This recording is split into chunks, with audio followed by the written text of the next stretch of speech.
Jedním z mých nejoblíbenějších ještěrů, u kterého mám to štěstí ho chovat i doma, tak je určitě blavor žlutý, latinsky Pseudopus apodus.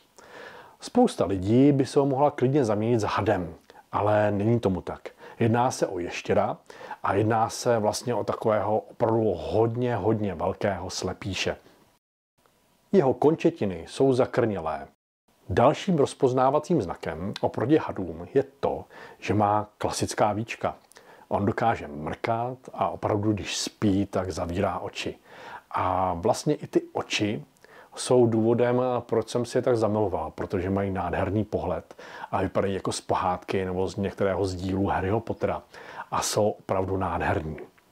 Jedná se o velice pohodová a klidná zvířata, která se dají poměrně snadno ochočit.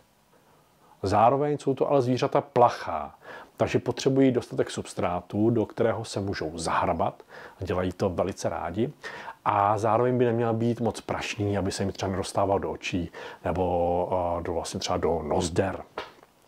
Jeho tělo je poměrně takové mohutné.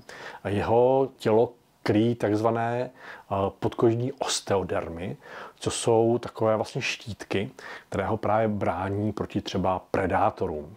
Zároveň ale mu tak trošku znesnadňují jeho pohyb, takže vypadá, že není až tak moc hbitý.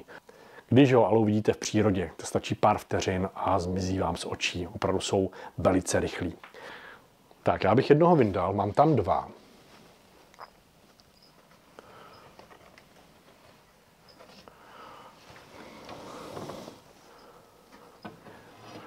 Určitě se v budoucnu někdy budeme věnovat způsobu, jak zařídit terárium pro tyto krásné ještěry. Jo? A dneska je to spíš o tom právě krmení a ukázání jejich krásného vzezření a hlavně i povahy. Takže vidíte, jsou to klidná zvířata. Třeba když ho chytnete a jemu se to moc nelíbí, tak on se snaží vlastně protáčet. Jo? Takže on se protáčí v rukou a tímto způsobem se snaží osvobodit. Zároveň je to opravdu zvíře, které má sílu. Jo? Takže když ho máte v ruce, tak cítíte jeho nasvalené tělo. Jo? Takže tady vidíme krásně ty mrkající víčka.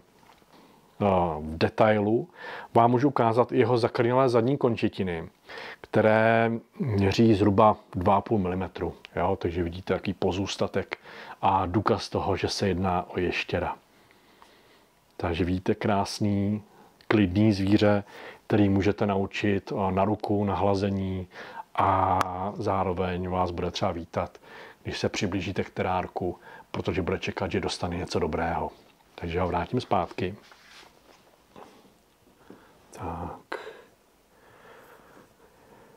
Takže to je jeden z ještěrů, které chovám a jsem opravdu rád, že je mám. Jsou úžasný. Tak jo, pojďme se podívat na nějaký další druh.